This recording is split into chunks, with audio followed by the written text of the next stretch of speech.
Baik, kalau batuk berdahak, kalau orang zaman dulu sering pakai jeruk nipis sama kecap ya.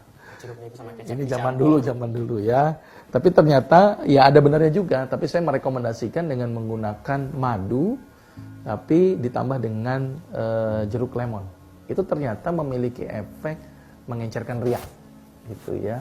Tapi kadang-kadang suka saya kombinasi dengan jahe, kencur dan serai.